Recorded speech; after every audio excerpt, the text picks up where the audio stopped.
Welcome back.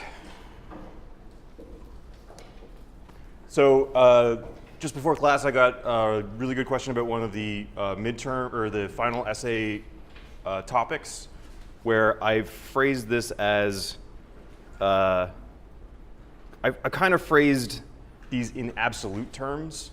So provide an argument for or against the thesis that science can inform our values.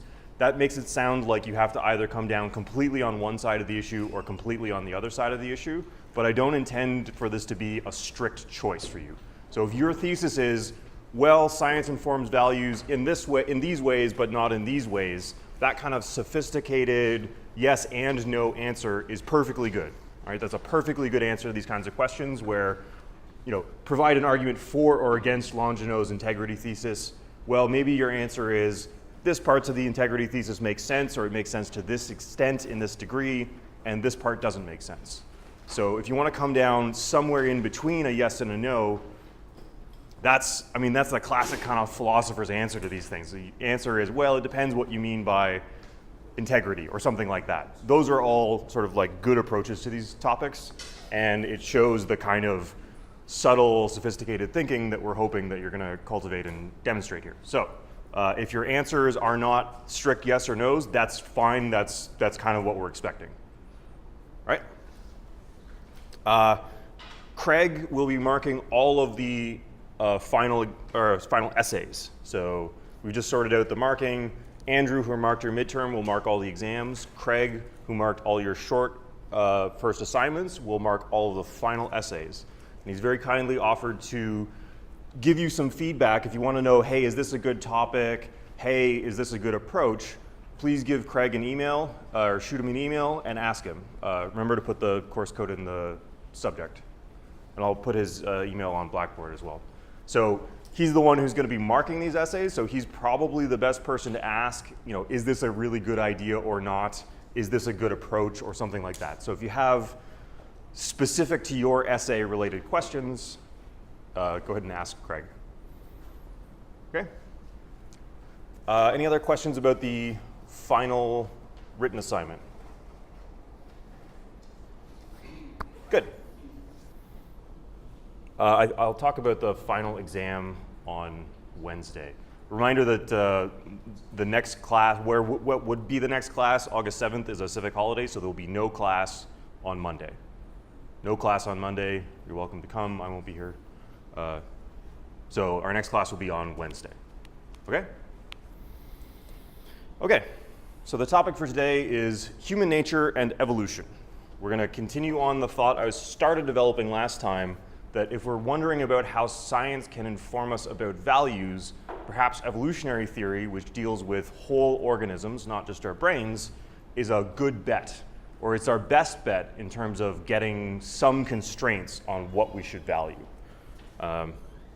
But I should tell you right off the top that that's not exactly, this is not going to be a straight line story. The story today is mostly going to be about people who thought that they had the top arrow of science informing values, but it turns out much more like what they had were values informing their interpretation of science. So they thought they were doing the science to values part of this circle, and actually what it mostly looked like was they were doing the values sort of coming in and affecting their interpretation of how what the science actually said.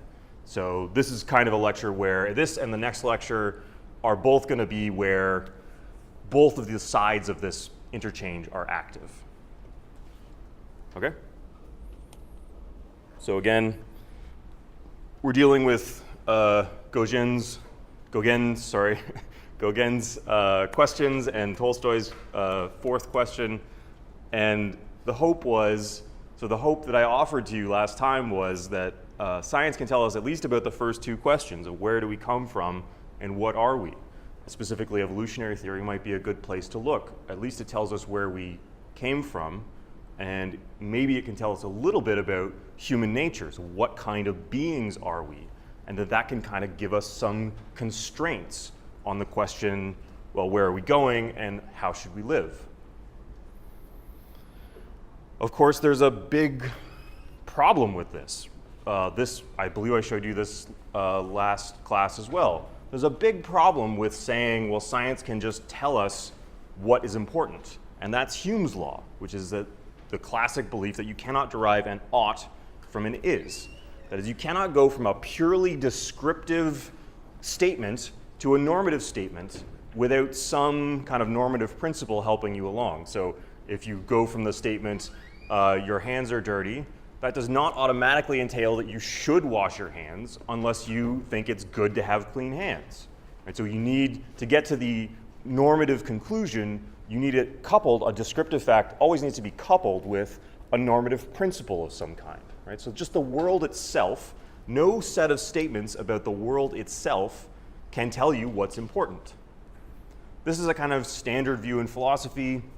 On Monday, we talked about Sam Harris, who thought you can get around this by focusing on well-being.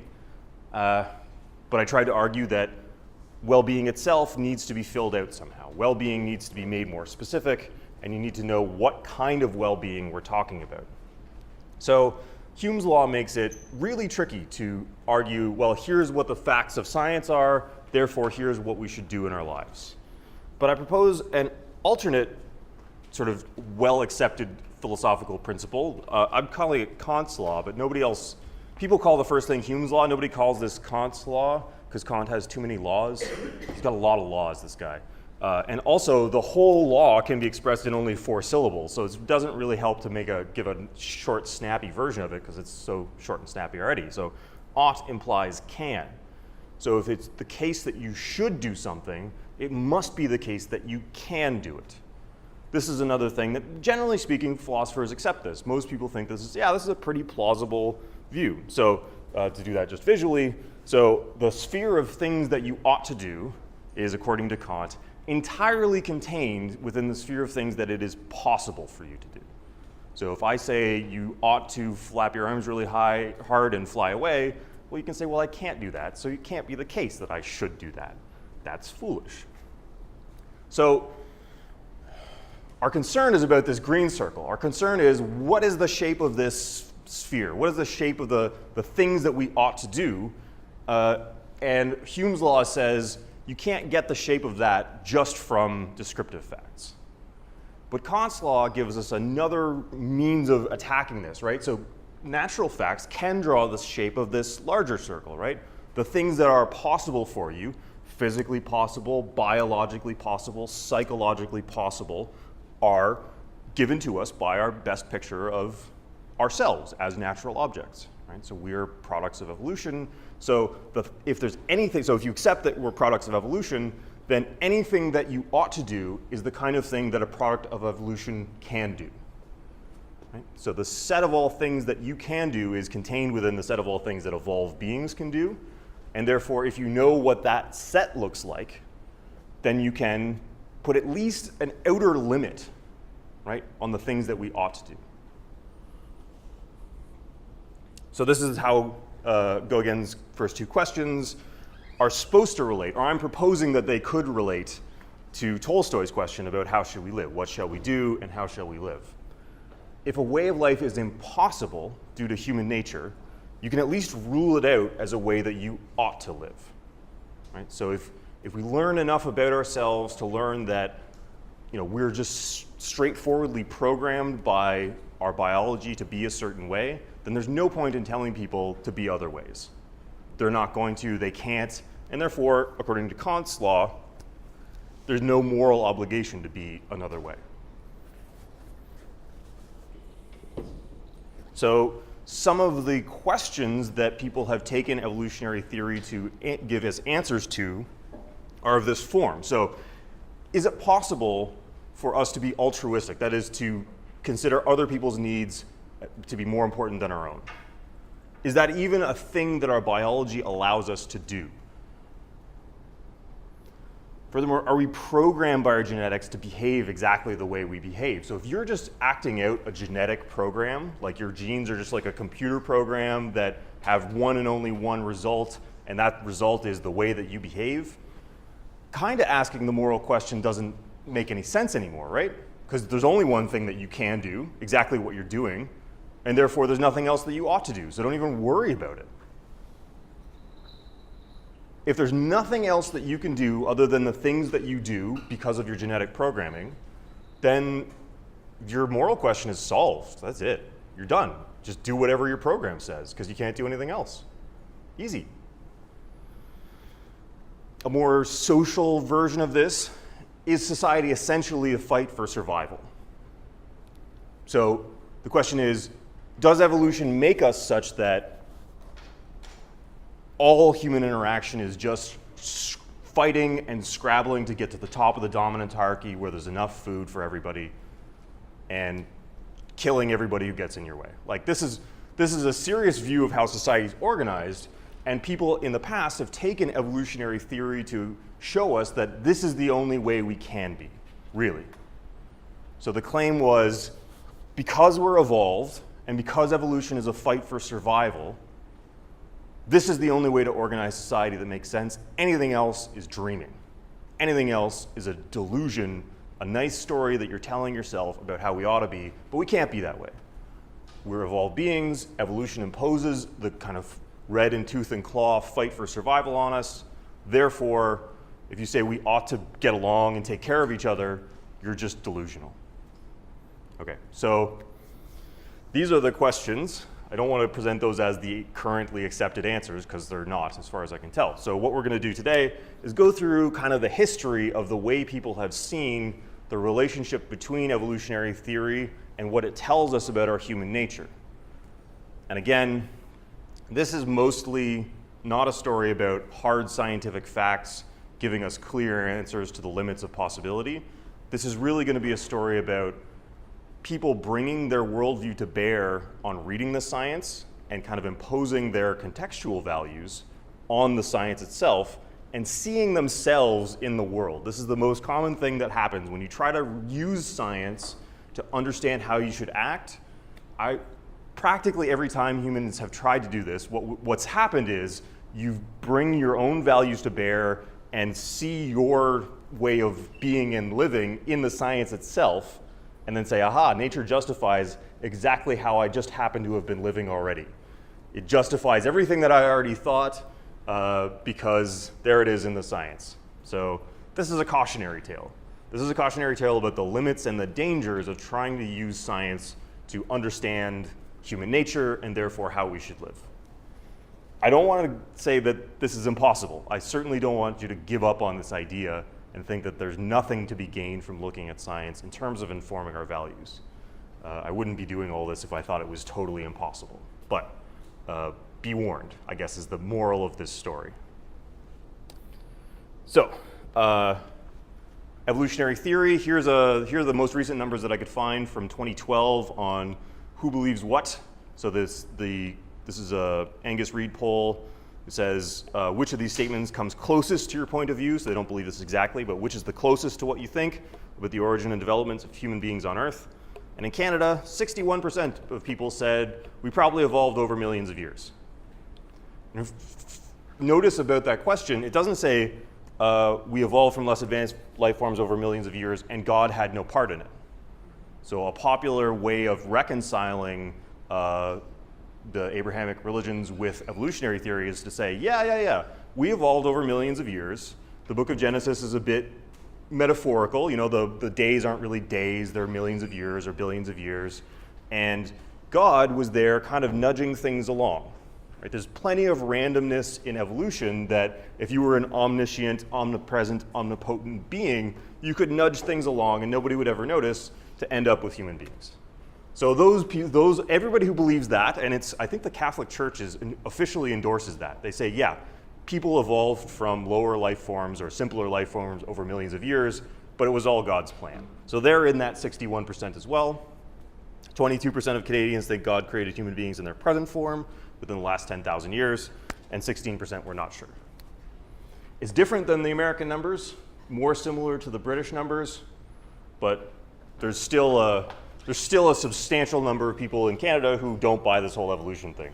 If that's you, I'm going to go ahead and assume that evolution is true for the rest of this talk and for the rest of the next couple of classes. I hope that doesn't bother you too much. I think you're still a person. I think you're probably a good person. So anyway, okay. All right. So just like to mention this, before we get into the sort of evolutionary part of this, this was the kind of picture popular in medieval Europe, Renaissance Europe, of the relationship between humans and the natural world. It's called the Great Chain of Being. So you can see there's kind of plants, trees, and stuff down here at the very bottom, raw earth. Of course, there's the devil even below that. So this is kind of moral hierarchy. This is a moral hierarchy from God, who's the best, down to the devil, who's the worst. And in between, you have the plants, and then one step up is the animals, and then one step up is, I guess these are the birds and the fishes, and then there's humans. Not represented in this particular picture is that they also thought that humans were ranked according to various categories. So there was the peasants at the bottom, there was women and peasants, of course, at the very bottom, and then you got to be the, sort of roughly the middle class, the artisans, the people who had skills other than farming, then the nobility, and then of course the king and queen on top. So there was a kind of human version of this great chain of being. And the chain is definitely hierarchical. There's definitely like levels to it, and it's definitely a moral hierarchy as far as they're concerned. So it's very much like each level is better than the level before it, closer to God, farther away from the devil, kind of thing. So, and this was supposed to be a kind of static hierarchy. That is, it's not that things are moving up the chain. And that was very much the organization of feudal Europe was, you as a peasant do not dream of becoming a noble or getting your kids to become nobles. That's not how it works. Everybody's got their place, and according to this view, the happy society is where everybody stays in their place.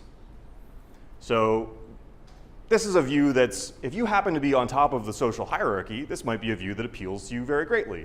This is where I was meant to be. All you poor people are meant to be poor. That's your place in the world as designed by God, and nothing should ever change. If you're the only one sort of eating meat on a regular basis and everybody else is surviving on beans, you might think that that's a really appealing way of seeing the world. Okay, so that's the pre-evolutionary view. I mean, here's the post-evolutionary view, where we kind of don't have any special place on this. So there's a tiny little, you can't see it, but there's a tiny little thing that says, you are here. So there we are, human Homo sapiens amongst this is like the primates or something. And, there's fungi, there's plants. So in the post-evolutionary way of seeing things, it's not a hierarchy anymore. So every bacterium that's crawling on your skin, every tiny dust mite that's currently in your eyelashes is exactly as evolved as you are, according to evolutionary theory. They've made it through the great filter of natural selection. They've survived and reproduced for billions of years, just like you have. You and your ancestors, our ancestors. So they are exactly as evolved as you are. The tiny, tiny bugs in your stomach, the millions of bacteria that I killed this morning taking a shower, all of them are exactly as evolved as we are. And that's a kind of serious displacement of our picture of where we are in the universe, especially where we are relative to other parts of the natural world that we can actually observe and interact with.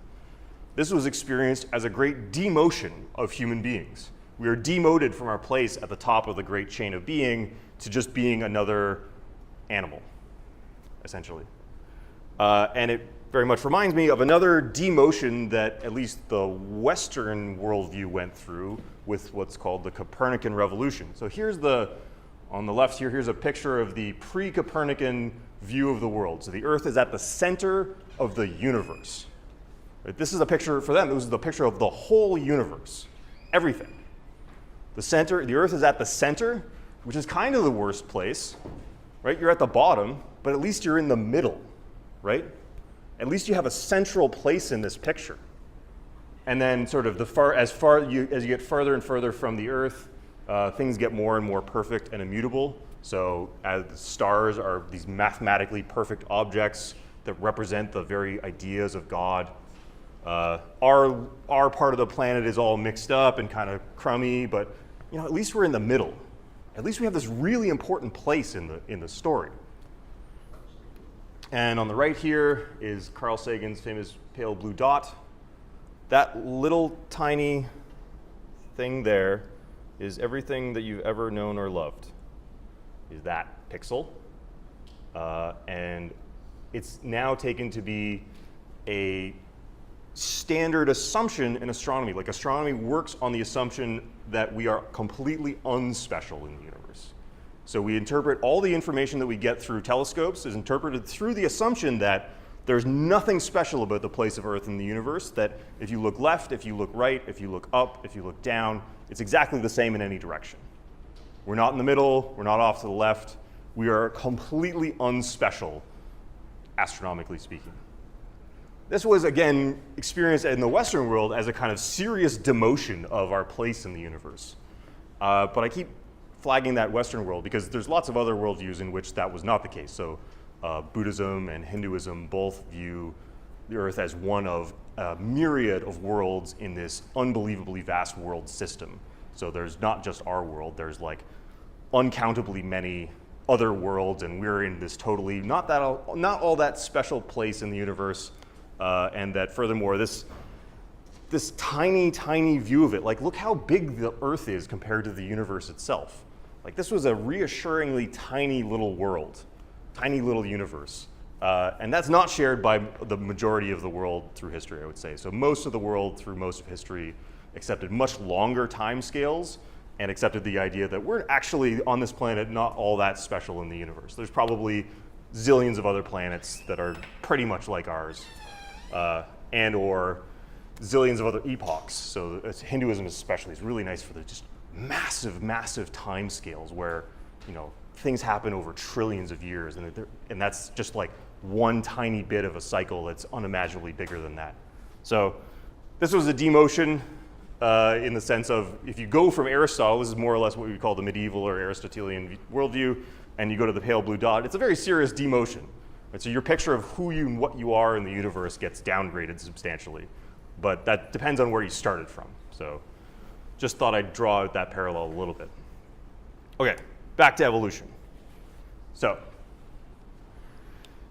I'm just going to briefly do the elements of Darwin's theory. I hope you've seen this before. I hope you're at least familiar with these basics, but I'll go through it again anyway. So the one essential feature of it is the idea of common descent. This predates Charles Darwin. It was proposed by Erasmus Darwin. I think he's a grandfather? I can't remember the relationship. Anyway, so the relationship between all living things. So for Lamarck, for other people, the idea that species change over time was real, but the idea that we should all come back to one common ancestor was not accepted. But even before Darwin, people started talking about this. Like, okay, maybe all living things on this planet have one common ancestor. And then in addition to that, Darwin proposed the mechanism of natural selection. So natural selection as the main driver of evolution and the explanation for why animals fit their environments. So before Darwin, people made this style of argument. Paley makes this argument. You say, look, if you found a watch on the beach and you notice how well all of its parts are integrated with each other, like all of its parts work together to make this marvelous order and symmetry, and it's amazing how well put together this watch is, you immediately go to, well, somebody made it. Somebody designed it and created it for the purpose of something, right? So we look at ourselves and we look at how well we fit our world. You look at any animal and say, wow, that animal really fits its environment nicely. Isn't that amazing? That means somebody must have designed it. And it's an extremely plausible inference if you have no other explanation. If you have no other explanation for how we could have been so amazingly adapted to our environment, then I think somebody must have created us should be a plausible account. What Darwin does is provide another explanation, another strategy for explaining why living things fit so nicely with their environment, why we're so good at keeping ourselves alive. So, and basically here it is. So here's the evolution by natural selection account. So you get evolution by natural selection if and only if there's a population and there's variation in that population. The variation is heritable, so it gets passed down from one generation to the next. And heritable variations are linked to different rates of reproductive success. That's all you need. It's all you need to get natural selection going. Anything that has those properties, including people are starting to talk about ideas having these properties or institutions having these properties. So we're sort of expanding the view of what can be naturally selected. But anything that has this, you'll get natural selection because those members of the population are different from each other, and their differences have consequences for how good they are at leaving copies of themselves in the next generation. Those that happen to be better in a given environment at leaving copies of themselves will then be more represented in the next generation. They'll take up more of the population. So if you happen to be better at passing on your genes than your neighbor, your genes will occupy a larger part of the population in the next generation and will spread through the population. That's it. That's evolution by natural selection. And this idea was enough to get people thinking that this can be an alternate explanation to the design explanation. So instead of thinking about, look at how well adapted this thing is, it must have been designed by somebody, Darwin says, look at how well adapted this is. It's made it through filter after filter after filter of who's the best at leaving kids. Okay, so I hope that's at least roughly familiar to you all, but I thought it'd be worth going over really quickly.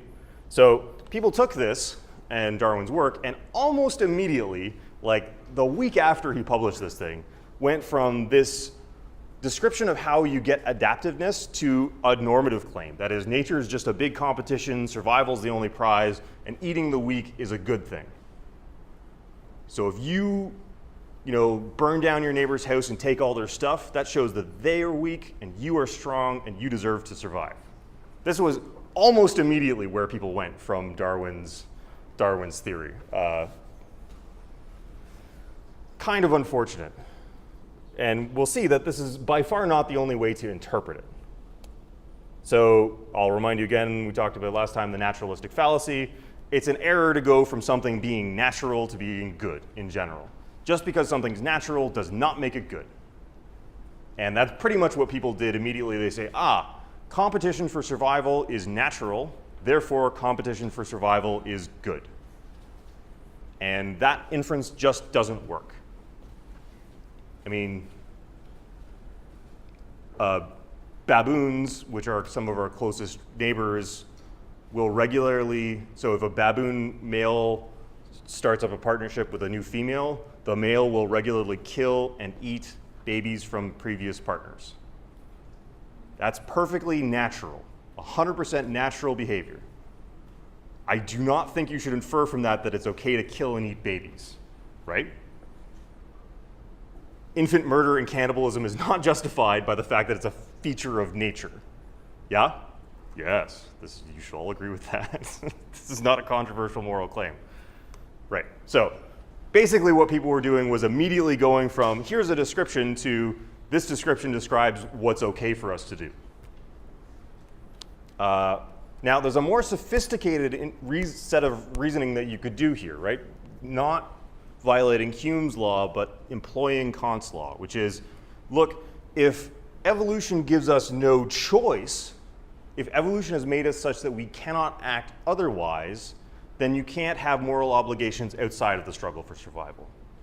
So that would be a more sophisticated way of reading this. I don't think that most of the people who are immediately responding to Darwin took the more sophisticated route. I think they went from a really quick and easy, look, this is natural, to look, this is good. Okay.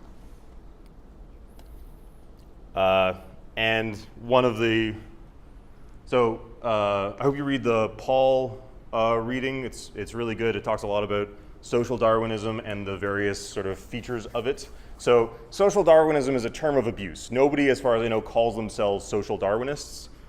It's a term created by historians to describe retrospectively like how people took Darwinism.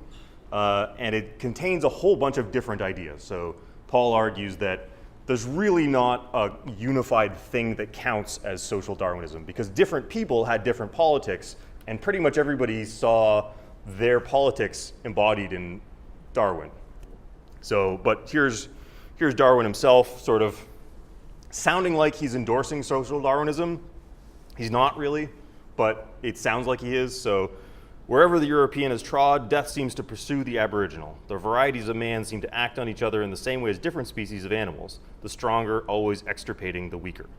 So Darwin kind of vacillates. Again, read the Paul. It's very interesting to see Darwin going back and forth between kind of endorsing this view and distancing himself from it. So Darwin is very unclear on how he thinks his theory applies to societies. And that unclarity really opened the door. I mean, people would have interpreted it however they wanted anyway, but that unclarity sort of didn't help any in people taking his theory and doing what they wanted with it. But so part of the story about, so immediately after Darwin, people, colonialists immediately started telling themselves this story, this is the struggle for survival, and if I show up on your shores and start taking everything in sight, that's just the struggle for survival, and therefore it's a good thing. We're going to make humanity stronger by me taking your stuff. So this almost immediately became incorporated into the story people told themselves about why it's okay to carve up the world. Yeah. On the other hand, Marx loved Darwinism as well. Marx, who was against exploitation, at least he said he was, said the following in a letter. He says, Darwin's work is most important and suits my purpose in that it provides a basis in natural science for the historical class struggle.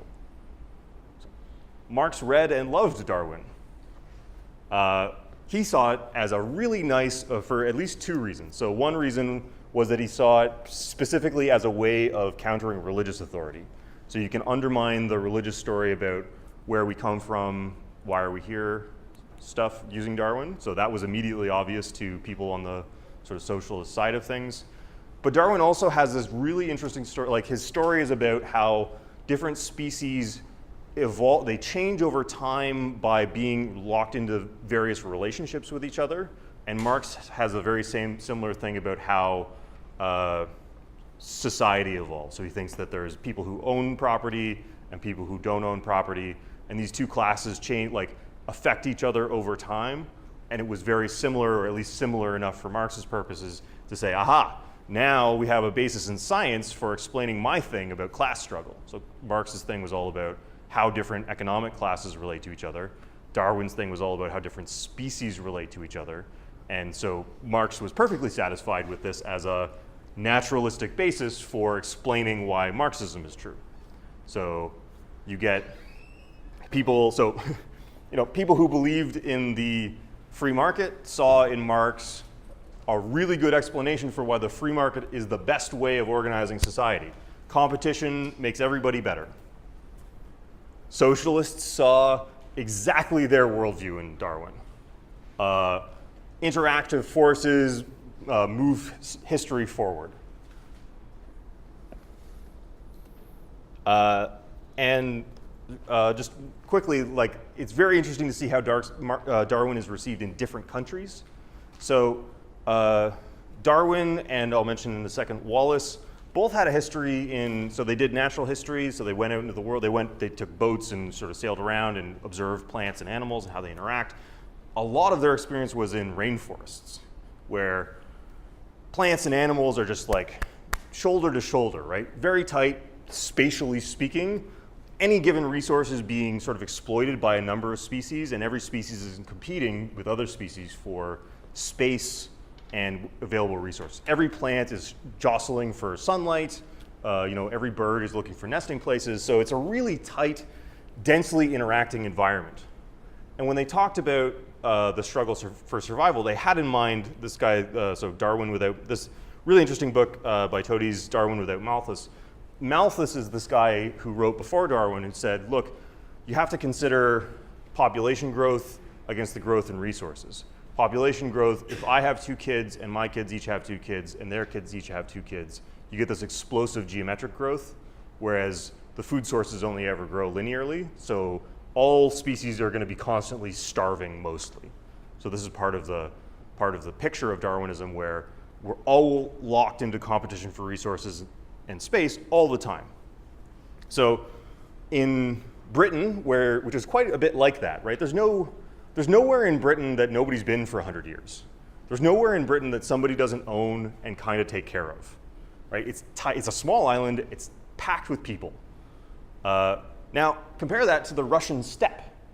So in Russia, when they read Darwin, they thought, this is all very interesting, but your stuff about dense competition doesn't make any sense to me. Because when I look out my door, this is what I see, a vast open plain with some grass and like maybe a rabbit once in a while. Like it's a humongous open space where there's not really a whole lot of competition for space, at least. Right? So when they received Darwin in Russia, they really liked it, but they thought this competition bit of it was a bit questionable. They saw much more cooperation as part of this, like a much more important part of the story than competition, which sort of suited their, we're talking about the pre-revolutionary time, so they got basically a monarchist, they had czars, but so a czarist state, so kind of static. The whole thing about monarchy is that it kind of has a tendency toward being static, so, and cooperative. So they didn't really, the rainforest version of Darwinism, where everybody's competing for every little scrap of space, didn't really make sense in Russia.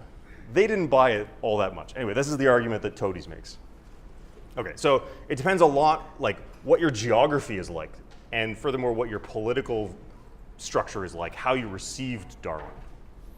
Again, this is people who are hoping or thinking that they've got science telling them about what's important, and if you don't also see how their views about what's important are informing how they're reading the science, then you're not getting the whole story here. Okay. If you didn't know, this is Alfred Russell Wallace. This guy discovered the theory of evolution at exactly the same time as Darwin. Can you put your hand up if you've heard of Wallace before? Oh, good. Okay, great. Okay, great. So I won't belabor that point. So Wallace discovered evolution. He wrote. Darwin had been sitting on a manuscript, a big long manuscript, for like 10 years, and then he got a letter from this guy Wallace, who's like, "Hey, I've had this great idea. Maybe competition for survival makes species change over time, and we've all got a common ancestor." So Darwin was very upset by this, and immediately rushed out his publication to sort of get priority. But the interesting thing was so Darwin was from a very well-established, very well-respected British family, and Wallace was not. Wallace did not have the social standing that Darwin did. He was kind of an adventurer going off to foreign lands to collect species because he had basically no other way of making a living. So he had no status, not a lot of money. They came up with the exact same idea, and one got famous and one didn't. Who would have guessed it? But so Wallace had this very different interpretation of what Darwinism or evolution, he would probably want us to call it, means for society. So for example, he had this whole scenario where groups which cooperate are more efficient than groups with in-group competition. So he imagined different sort of groups of people, and if you imagine one group that's always fighting with each other and one group that's always helping each other, which of those two groups do you think is going to prosper? Probably the cooperative ones. That was his suggestion anyway. If you're in a group that always helps each other versus a group that's always trying to undermine each other, if you're asking which of those two groups is going to survive, then the cooperative group probably will survive. Therefore, cooperation will spread and take over the world. Wallace was a man of his time. He thought that meant Europeans would spread and take over the world. But the thought is nice anyway. Inheritance interferes with within-group selection, so he should be abolished. This means nobody should be allowed to leave money to their kids. Because if you leave money to your kids, they get a nice soft life and aren't tested by the hard rigors of natural selection. So leaving money to your kids means that selection is not acting on humans in the way it should act. So all inheritance should be abolished, was his thought. He didn't have any inheritance coming, so it's easy for him to say. But yeah. And furthermore, the subjugation of women interferes with what's called sexual selection. I'll talk about sexual selection just after the break. But so sexual selection is how women, so this is the story anyway, women choose who they mate with, so they mate with the person who looks the fittest, and therefore drive the species towards greater fitness by their choosiness. And so subjugating women, making women just sort of property, as was pretty much the case at the time, interferes with sexual selection, so should be abolished. So the greater, Wallace says, the greater freedom that you can give women to choose their mates, choose their life, the better the species will be. So these are two guys who came up with the same theory. Like, for all intents and purposes, it's the same theory. Some people thought that shows that capitalism is the best. Some people thought that shows that monarchy is the best because there's a natural human hierarchy, right? There's a natural human hierarchy that just shows the noble people are the ones who won the struggle for the competition for survival. All you peasants can go die in wars or famines or whatever, and that's the way it should be. Socialists saw it as justifying socialism. Wallace saw it as justifying a state that cares about the people, justifying cooperation, and justifying feminism. So you can, and this is just, we haven't even gotten to like the 20th century yet. Like, this is just Darwin published in 1850s. In the 50 years after his publication, all of these, like, I think everybody's view got associated with Darwin somehow or other. And everybody saw it as justifying what they happened to already think. So you should take that as a warning. Take this as a warning about when you look at a piece of science and you see that it just immediately confirms what you believed about society, that process has not got a great track record at giving like a one-to-one relationship, like one piece of science to one view of the world, one view of society. Usually it's not that. One piece of science can be mapped to many different political or social worldviews. So be warned. Okay.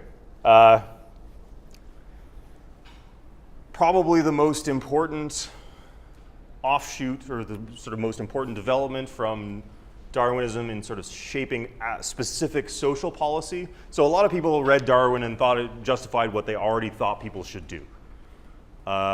It's fairly rare for somebody to come up with a specific policy proposal, like here's the theory of evolution, that entails this specific policy proposal, so that's what we should do. Eugenics is a case where that did happen. So people looked specifically at the theory of natural selection and said, oh, well, this shows what we need to do is intervene to make people fitter because civilization lets the unfit survive and reproduce. So this is Darwin's cousin Galton, Francis Galton, who was one of the early and major defenders of this view. I mean, I think the argument is, it should be fairly obvious and straightforward. Like, the more society helps people who would have starved to death or been killed by diseases or otherwise removed from the gene pool on their own devices, the less we're letting selection do its filtering work on humanity. Right? So this was around the 1800s, was around the time Europe started coming around to the idea that maybe we shouldn't just let people starve in the streets. This is particularly a problem of industrialization. So it used to be that people would starve very conveniently out in the country. We didn't have to see them. But now people were flocking to the cities, which mean because there were jobs, but there was also massive, massive poverty, disease, crazy inequality, the kinds of things that make it difficult to live in a city. So people were starting to take seriously the idea that it's the state's role to take care of people who can't take care of themselves. And people like Galton said, oh, but wait, that means that humanity is going to be getting worse because we're allowing the unfit to survive. So this is the argument. And by the mid-20th century, Galton's version was defining public policy. So by the 1940s, sterilization laws have been passed. This is from the reading. Passed by 30 American states, 3 Canadian provinces, a Swiss canton, Germany, Estonia, all the Scandinavian and most of the Eastern European countries, Cuba, Turkey, Japan. So sterilization laws where if your society deems you to be unfit, they can impose sterilization on you. This is not like sterilization is legal. This is mandatory sterilization for people that the state consider unfit. And I'm sure you're aware, this became a very popular idea in Germany, where they pursued this idea most vigorously to rather unpleasant ends. So it was an extremely popular idea in America and Canada until the Nazis. And then it stopped. Haha, just kidding. It didn't at all. So until 1972, they were forcibly sterilizing people in Alberta. Mostly poor people, aboriginals, women, anybody who couldn't defend themselves, basically. 99% of cases that came before the board were approved for sterilization, and thousands were sterilized without their consent. So mostly people started to think eugenics was a naughty word after the Nazi horrors. Alberta, slower to come along in that process. And it's not obvious that this has stopped entirely. It's not obvious that, so people still report to this day being pressured to undergo sterilization if they're deemed to be unfit by someone or other. So if your medical practitioner thinks that you having more kids would be a burden on society, lots of people to this day in Canada report being pressured to undergo sterilization.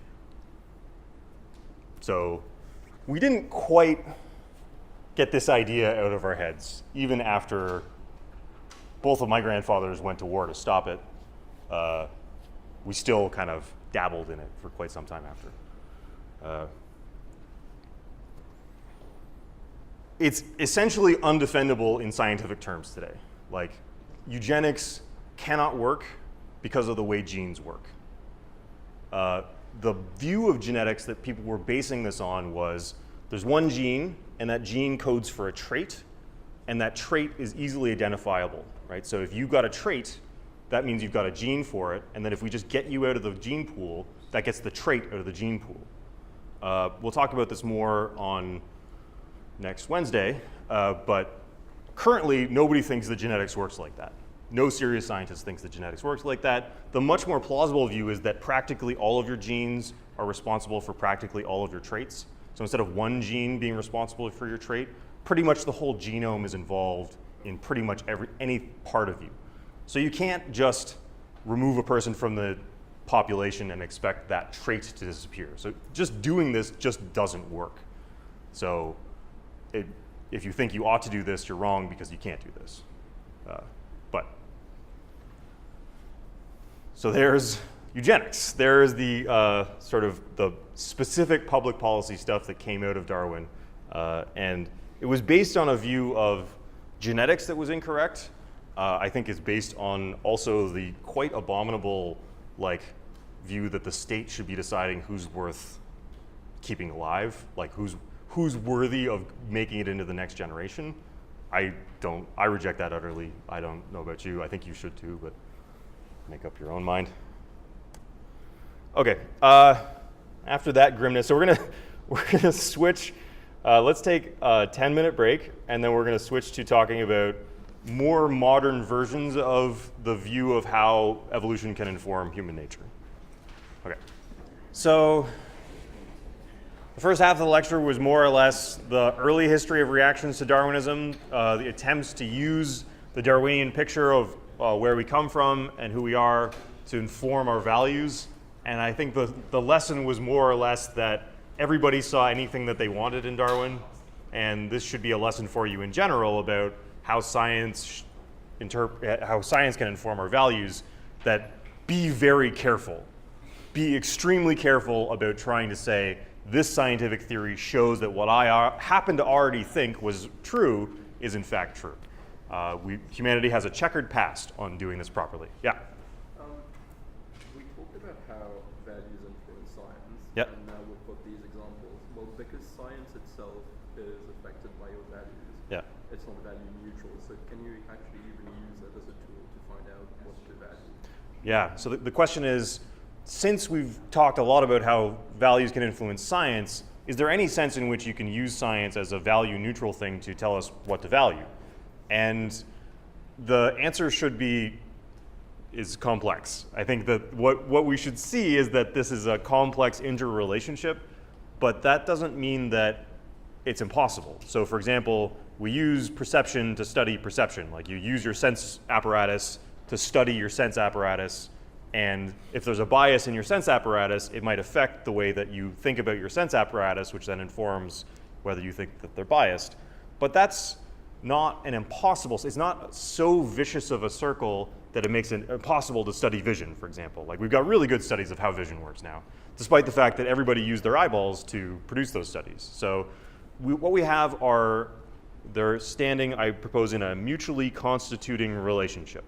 So science can inform values, values can inform science, and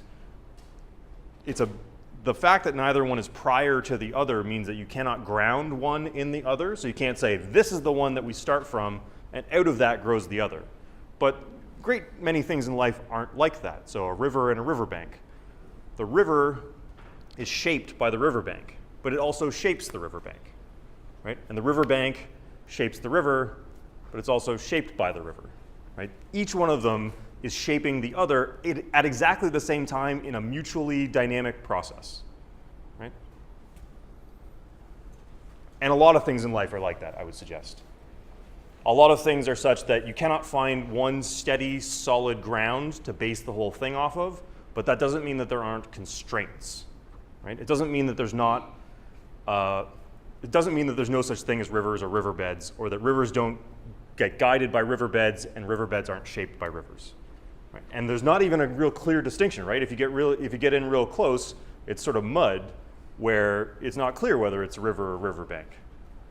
Nonetheless, if you say, well, there's no such thing as rivers, so I don't need a bridge, then you're wrong, right? Like there are rivers. They do have banks, even if the banks aren't completely clear, and they do stand in this mutually constituting relationship. So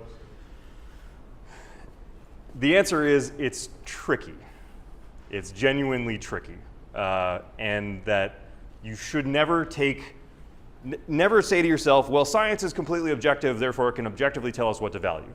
Always keep in mind that the values themselves shape that scientific process. Similarly, the other way. I can't remember which way I said before, but whatever the other way of that is, right? Okay, so before the break we did the early reception to Darwinism. Now we're going to shift into the 20th century where Darwinian theory, so we shouldn't talk about Darwinian theory anymore because Darwin's version of evolutionary theory more or less got replaced in the 20th century. What we have now is what's called the modern synthesis view of evolution, and it is currently in the process of being replaced by what's called the extended evolutionary synthesis. So don't take Darwin to be the end of the story about evolution. The 20th century had a very different view, and the 21st century is coming up with its own very different view. Now, so we're going to focus on the 20th century stuff now. So sociobiology was one of the attempts to try to apply the modern synthesis view of evolution, the more updated view of evolution, to the questions about the structure of society. So it was based on the idea that animal societies have a certain kind of structure. That structure is shaped by evolution. And by studying animal societies, we can learn something about the general laws of society, which can then be applied to understanding human society. And this guy is E.O. Wilson. E.O. Wilson is, again, less horizontally stretched than this in real life, but that's generally what he looks like. So E.O. Wilson studied ant societies. And ants are what it's called eusocial. That is, they're so social that it doesn't even make sense to look at the behavior of an individual ant. They are expert cooperators. So an ant society is as integrated with itself as a human society is. Like I, on my own, absolutely could not survive. Could not grow enough crops, could not chase down enough animals to keep myself alive by myself. I would just die. Similarly, ants are like that as well. They need each other in this sort of non-voluntary way. E.O. Wilson, this guy who sort of started sociobiology, studied ant societies. And they've got this really interesting feature where most of the ants never reproduce. So remember we were talking about the law of natural selection. Whoever's best at leaving their genes to the next generation are the ones who survive. Now you got ants, most of them are never reproducing. So how could that possibly work? Right? Under the theory of evolution, how could it be possible that ants, there's way more ants than there are humans, how could it be that almost none of them reproduce? Not almost none of them, but like the majority of them don't reproduce. The answer goes something like this: kin selection. So from the gene's eye view, your siblings share 50% of your genes, and your nieces and nephews share 25%, and so on. So this is my immediate family. That's me, that's my partner, my brother, my nephew, my sister, my brother-in-law, and my niece. By the way, I hear my mom and my nephew are listening to these lectures, so if you're listening, hi Mom, hi Cameron. Okay. So, right. So if I'm looking to get my genes into the next generation, there's a couple ways I could go about it. I could reproduce directly. That is, me and my partner could have a baby. That baby will have 50% of my genes, 50% of her genes. Here's another way I could get my genes into the next generation. Suppose that I spend all my time and resources supporting my brother and my sister, right? And they have 8 kids, right? I share 50% of my genes with each of them, so their kids will all share 25% of my genes. Right? So if I really want to get my genes into the next generation, one strategy would be to have my own kid. Another strategy would be to make sure that my siblings' children thrive.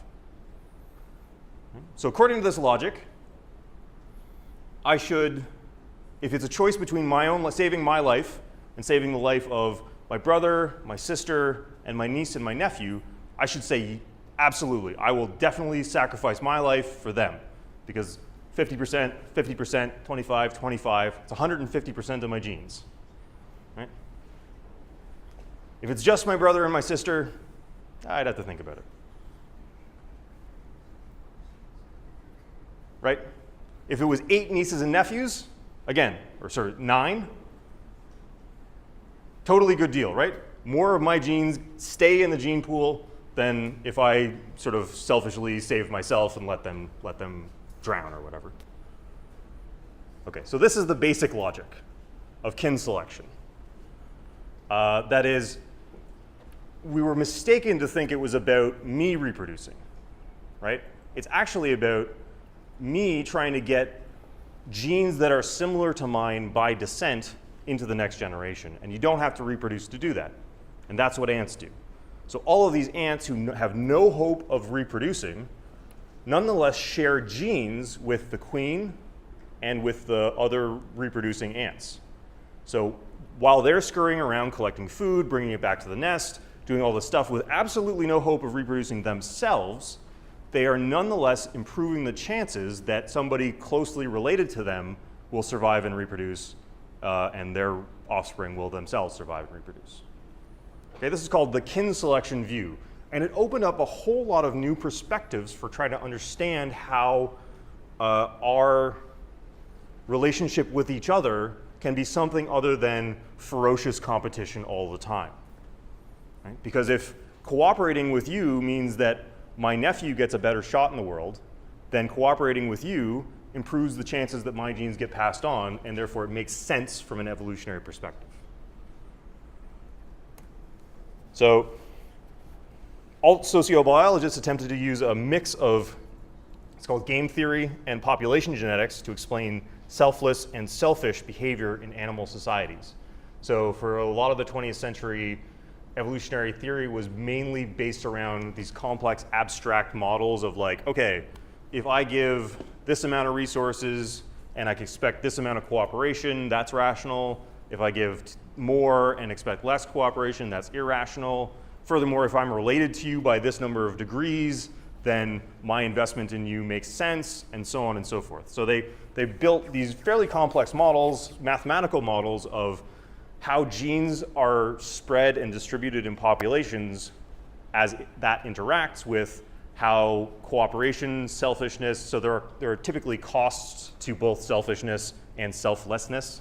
So if I do something that helps all you but hurts me, that's a cost-benefit thing. So they built mathematical models about the costs and benefits of cooperating or non-cooperating. And they found that getting something that looks like cooperation to evolve is really not that hard.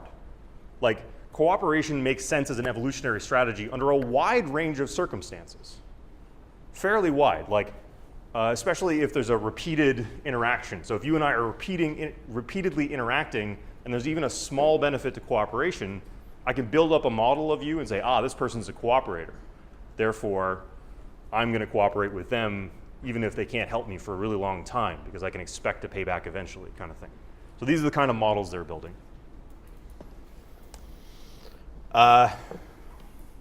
Another strand of thought, so there's sociobiology, and sociobiology includes what's called sexual selection as part of the games that they model us as playing.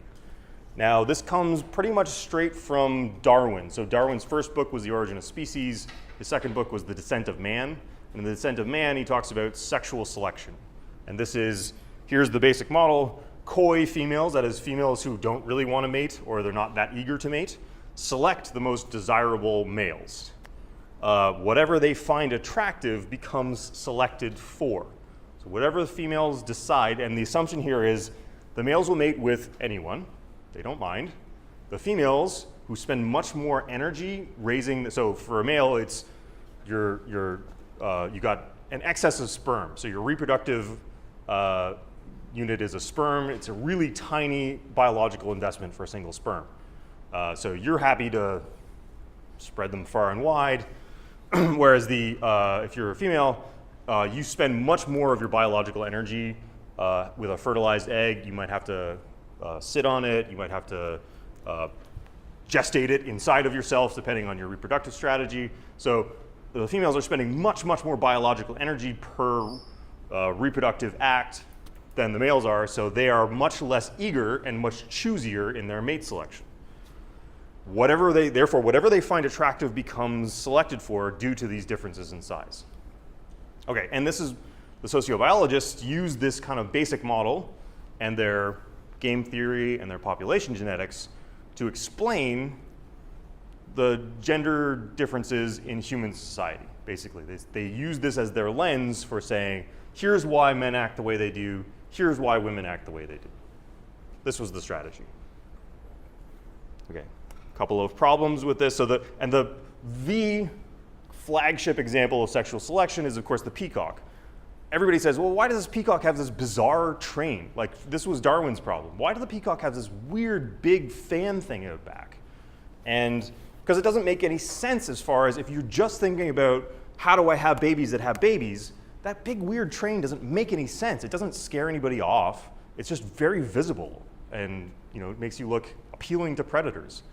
The explanation is supposed to be sexual selection. So the peahens, the female of the species, got it that, having a big train is impressive, right? So males develop these big, colorful displays to show how good they are at surviving despite having big, colorful displays, right? So partly what having this big train on the male shows is that they can escape predators despite the fact that they're humongously visible. So you demonstrate how you're a high-quality male by surviving despite being brightly colored, something like that. The problem with that is it doesn't really pan out when you test it. So this is from a study from 2008. It says, we found no evidence that peahens expressed any preference for peacocks with more elaborate trains, similar to other studies of galliforms showing that females disregard male plumage. Combined with the previous results, our findings indicate that the peacock's train, 1, is not the universal target of female choice, 2, shows small variance amongst males across populations, and 3, based on current physiological knowledge, does not appear to reliably reflect the male condition. So basically all of the things that we used was like, how do you explain this? Sexual selection, because A, females like it, B, men are variable in it, and C, it's a reliable indicator. Why do females like it? Because it's a reliable indicator of how vigorous a male you are. Well, it turns out in this case, all of those things are false when you actually test it. So this is, again, a nice example of why you should be very careful, very cautious in taking things that are obvious to you, like women are choosy, men are promiscuous, like the gender roles that were just so obvious because you're born into them, and then applying that to the natural world, and saying, and then doing the next step of saying, well, it's in the natural world, therefore it's okay for us. You basically, this is like the Trump tweet cycle. He said it, and Fox News reported on it, and then he says, oh, it's in the news, therefore it's true. This is that, but for science and values, right? So like, you have these gender roles in your head, you bring them to bear on interpreting the scientific information, and then you use that interpretation to justify what you already thought. This is kind of a really unfortunate but prevalent trend in how, especially, less with quarks, less with the weight of an electron. It's harder to see that stuff active, but when we're talking about things like social organization, gender roles, that kind of stuff, where it's so intimate to us, it's so familiar and becomes therefore so obvious that you can't really, it's really hard to get out from under this stuff. Okay. Similarly, reproduction as a competition. Yeah, question? Just for the previous thing, then, Yep. do we have an explanation for the train or no? Not that I know of. Do we have an explanation for the peacock's train? Not that I know of. Yeah. Yeah. I don't quite get the thing where, like, if we do something and then we see it in nature and we justify about it, because if we don't see it in nature, then we kind of see that it's wrong. That's right. So the question is, so I suggested that we see something in nature that we do, and then we say it's right because it's in nature. But what if we don't see it in nature? We then, you're absolutely right. We then use that as evidence that humans are superior to the natural world. Like animals have concern. Animals have no concern for other species, and we do. Therefore, we're better than them. So is that basically the question? So yeah, I mean, I think what we should infer from that, I think that's correct, and I think what we should infer from it is that people are just prone to this no matter what the natural facts. So our tendency throughout history has been to, whatever the facts of nature are, to immediately interpret them through the lens of human superiority, and furthermore, superiority of whatever culture and social position the person doing the interpreting happens to find themselves in. It seems to be almost irresistible to us. But that's not to say that we cannot resist it. Part of the whole point of this class is to inoculate you here. We're trying to inoculate you against being easy prey for this kind of stuff, right? If you think about this history and you think about the fact that you're coming to the world through a framework, you're less likely to fall prey to this stuff, I hope. That's my great hope for this style of education. So reflect on what you think is important, because that's the trap that you set for yourself. Right? Whatever you think is important is is the framework through which you're going to interpret the natural world, and it sets obviousness traps for you where you cannot see beyond your own assumptions. It's hard, but it's not impossible. Like the fact that I'm able to give you these examples and you all go, ho, ho, ho, I see why that's wrong, shows us that it's not impossible to do this. Okay. So reproduction as competition. So the male hangflies bring a gift for their mate, a little bit of food or something. And if eating it takes more than 5 minutes, the male begins to transfer their sperm to the mate. If eating takes more than 20 minutes, the male will try to take back the remainder and leave. So this is the hangfly you're trying to get the right size gift, not too much. And basically, they're treating this as a kind of economic interaction, right? So the male tries to bring enough food to get to reproduce, but not so much that they're getting taken for a ride. And again, this kind of thing was taken by sociobiology to be a model of how humans reproduce, right? We have this kind of mating as a kind of competition where I'm trying to get the most babies out of you, and you're trying to get the most resources out of me, kind of thing, or vice versa. Which again, you should be careful of. So and people did not fail to notice this even at the time. So this is the 70s, people are starting to ask questions about the assumptions of science. Tons of accusations were made against sociobiology, like racism, misogyny, classism. They accused them of returning to eugenics. They accused them of genetic determinism. and of overstepping the bounds of science. That is, they thought that trying to apply these facts about the natural world to humanity was overstepping what makes sense for science to do. Famously, one of these guys at a talk got a bucket of ice. Somebody, I think it was a grad student, came up and dumped a bucket of ice water over them. So there's like disruptions of the lectures of these people because people found their views to be so odious that they shouldn't be given a platform. So if you think that's a recent phenomenon, it's not. Okay. All right, so that's sociobiology.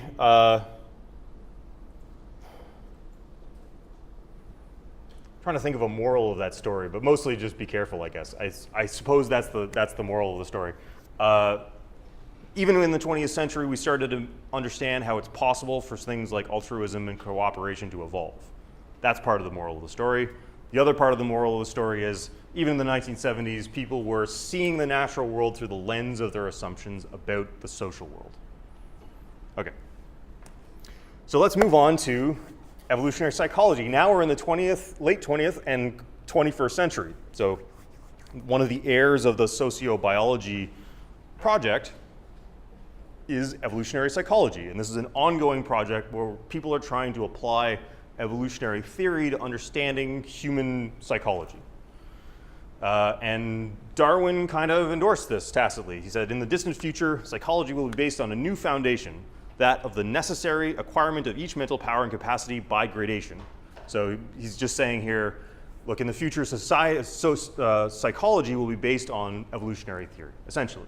And that's the dream of evolutionary psychology. What they want to do is ground the understanding of human psychology in the features that must be the case since we're evolved beings. And this is exactly what I suggested we should be doing at the beginning of this lecture, although I'm not going to come out with a ringing endorsement of evolutionary psychology, I assure you. So, and this is like probably one of the most common ways in which evolutionary theory gets related to popular culture. So this is from a quote from Cosmo in 1997. Old school feminists typically blame a misogynistic culture, claiming that beauty matters more for women because society says it should. Female beauty is valued and desired, but society, ours and any other, didn't force people to think this way. The real culprit is evolution.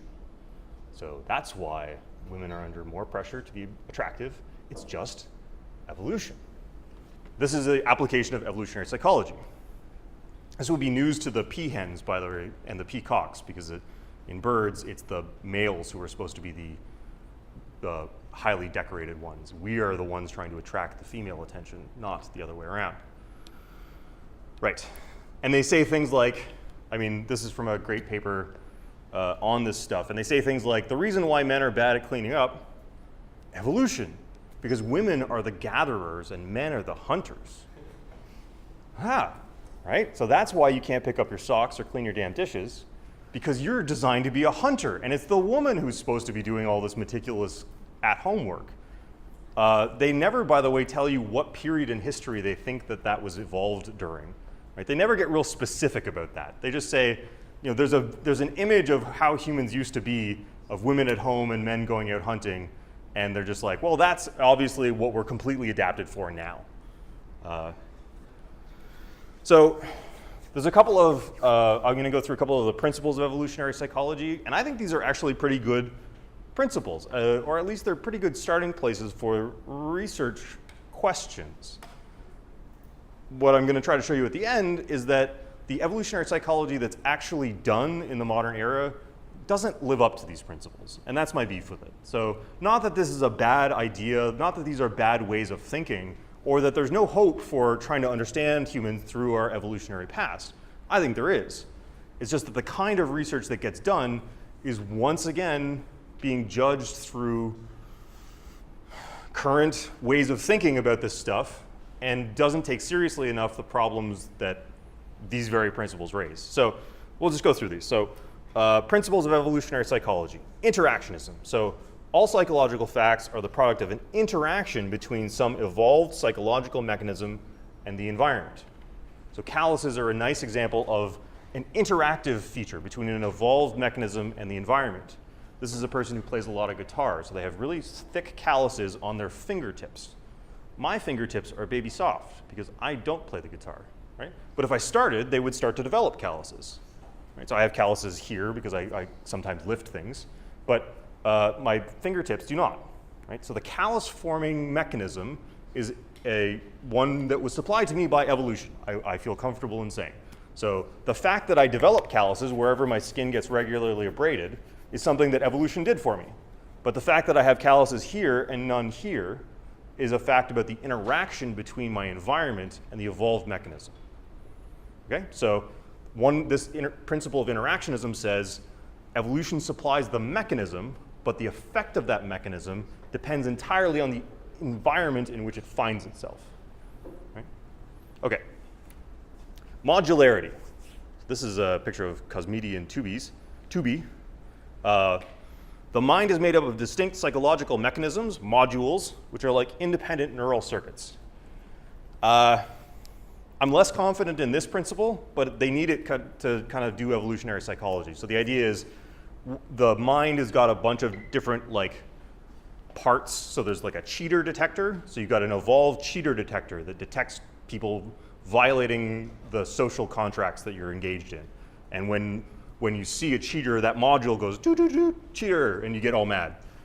There's one for seeing food or seeing a potential mate. You know, there's all the kind of problems that you would face as an evolving being have independent modules that can be selected on. And then the job of psychology is to identify the modules and identify the mechanisms that those modules instantiate.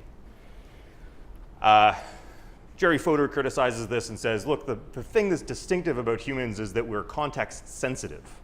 Like, you don't just have a bunch of mechanisms, you have an intensely sensitive, well-integrated mind, and that's the difference between you and like a simple computer program, is that, you know, you don't just have a like, it's not just modules, it's something integrated. Doesn't matter. All right, so gradualism. Finally, the psychological mechanisms present in modern humans are adapted to our historical context. So that is just the idea that there's a kind of inertia in evolution. So evolution takes a long time, is the idea. For genes to be selected for is a slow process. It takes many generations. So you can't just say, well, whatever our environment is today is the environment that our brains are adapted to. You have to look at where we were 10,000 years ago, 100,000 years ago, 1,000,000 years ago. For some reason, and it's totally opaque to me why, evolutionary psychologists all focus on the same time period, so 100 to 200,000 years ago, when we were all living in the African savanna. I don't know why they think that's the most and only important period in our history to look at, but that's the one they all focus on. Okay. And universality. This is the key one. So the features of psychology explained by evolutionary psychology are supposed to be universal in the sense that they are present in all cultures. So if it's a product of evolution, it shouldn't be the case that it only shows up in North American undergrads. It shouldn't be the case that it only shows up in farmers from Siberia, right? It should be something that's shared by everybody. Especially since the most recent common ancestor for all humans is not that far back. Like, it is not 200,000 years in the past, I believe. Like, we're all pretty tightly related. And the average distance between any two humans is like 1,000 years. So for the average, how far would we have to go back for me and any one of you in this audience today would have to go back to find a common ancestor is like maybe 1,000 years on average. Okay, so stuff that's selected for, stuff that's a product of evolution, they say it should be universal across cultures. Okay, so let's consider an example of modern evolutionary psychology. This is by Sad Gad and Eric Stenstrom. Sad Gad is a psychology professor here at U of T, so this is somebody you could go talk to if you wanted to. He's got a YouTube channel if you want to hear what he thinks about the world. And it's a study on calories, beauty, and ovulation, the effect of menstrual cycle on food and appearance-related consumption. So what they did was they took a group of women and they tracked whether they were on the fertile phase, that is when you've got sort of an egg ready to be fertilized, or the luteal phase where you do not. And then they tracked how much money they spent on either food or clothing during those two periods. And what they concluded was the following. Women spend more money on clothing when they're in the fertile phase and more money on food when they're in the luteal phase. And they conclude, therefore, that this is an evolved reaction. Their conclusion is, this is something programmed by evolution. You weren't aware of it, I'm sure. You didn't realize you were doing this. But evolution has programmed you to try to be more attractive when you're fertile and to stock up on calories when you're not. Another triumph of evolutionary psychology. Hooray. Okay, so I put this up on the blackboard. You can check it out yourself. I would love for somebody to actually check my facts here. But like, when you look at the details of how the study was performed, they had 35 total participants recruited exclusively from university classrooms. So they did not go around the world and check how this plays out in various countries, in various contexts. They made no attempt to establish that this is a universal claim. The data is from 35 days, one cycle, and a bit. So they did not track these women across their behavior for 2 years or their lifetime, one cycle. There's absolutely no attempt that I can see to separate nature from nurture in this case. So there's no respect for the interactionism principle. And as far as I could see, there was no connection with the details of the context of evolution. So there's no attempts to connect how this is the behavior of these women shopping. Like, how much money are you spending on clothes and cosmetics versus how much money you're spending on food? Well, there's no mall on the African savannah 100,000 years ago. So how does this actually play out in what women would have been doing in the context of evolution that they say is the important one? And minimal to almost no attempt to identify biological mechanisms. They say hormones, maybe? They don't say which hormones. They didn't measure them. All right, so this is a published research article in evolutionary psychology, which, as far as I can tell, fails to seriously address every single one of the principles of evolutionary psychology as they describe them. Every single one. And people in this field very confidently say, this is evidence that our behavior is all pretty much programmed by evolution, that we're just sort of acting out evolutionary programs. And this is the style and quality of evidence that they bring to bear on that problem. So I'm going to agree with, so the reading for next time is by Elizabeth Lloyd, who argues that the kind of evolutionary explanations that people have been willing to accept are just so low quality that the only way of understanding why they would think this is a plausible argument is that they already have their beliefs in line. Like, they already have the conclusion all figured out before they even begin the study. And then they do a sort of token study, a little bit of a study, one cycle, 35 people. And then it shows that what they thought was true, and they run off and publish it. I cannot understand how else you would be seriously convinced by this. So yeah. I want to emphasize that I don't think that the project of evolutionary psychology is misguided in its basic form. Like, the basic form of trying to understand what's universal to humans because we're the product of evolution seems to me like a really good one. It seems like a really good project, but this ain't how to do it. This is not sufficient to live up to the promise of that project. Yeah. So this seems like an example of not standing up to the credibility process. Just wondering how was the study like this published? It's because the field of evolutionary psychology is not as advanced as other fields, or was this only peer reviewed by other evolutionary psychologists? It's a good question. So, like, yeah, what is the credibility process doing with this stuff, and where is it? Where is the credibility process here? And I don't have a satisfying answer for you. I'm not sure what level of journal this was published in, for example. I think it was published in the Journal of Evolutionary Psychology. So they would have had other evolutionary psychologists reviewing it who share basically all of the assumptions of the program. So that's one point at which you might be concerned about the credibility process here. And I don't know how rigorous or whatever their peer review process is. So those are excellent questions to which I don't have real good specific answers about this study. Yeah. It's a nice example of how the credibility process can be better or worse, depending on how seriously it's taken. And it's a nice example of how publishing a research article is by far not the end of the credibility process.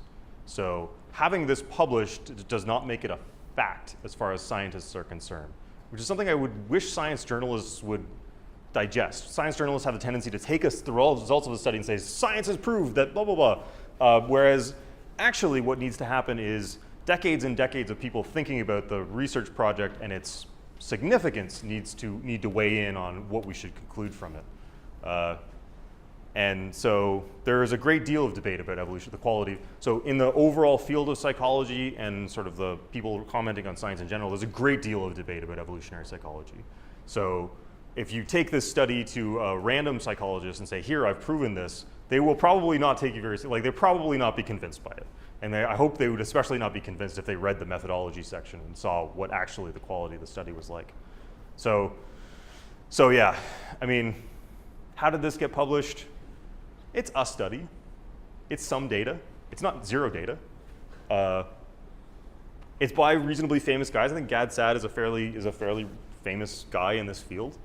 And it was reviewed by people who agree with the fundamental assumptions and the assumption that, I guess with the assumption that it's fairly easy to show that something is a biological mechanism. So if you believe that the brain is just a collection of biological mechanisms already, and then you show that the brain is doing something, then the inference to that's the result of a biological mechanism is quick and easy, right? It's like, oh, well, I already know because of my previous beliefs that this is the result of a mechanism, so I don't have to argue that there's a mechanism for it.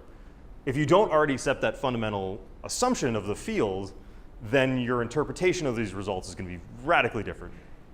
Or it should be radically different, I would say. Okay.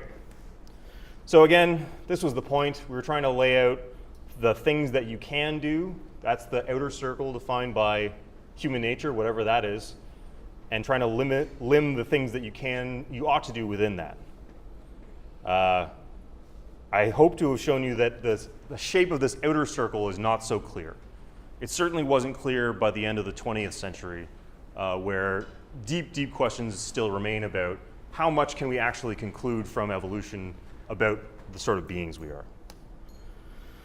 Okay, so next class, which is, again, not on Monday. The next class is not Monday. Monday's a civic holiday. So on Wednesday, we'll be talking about basically the same thing. Elizabeth Lloyd's wonderful book, The Case of the Female Orgasm, Bias in the Science of Evolution. We'll talk about adaptation and ideology. Okay.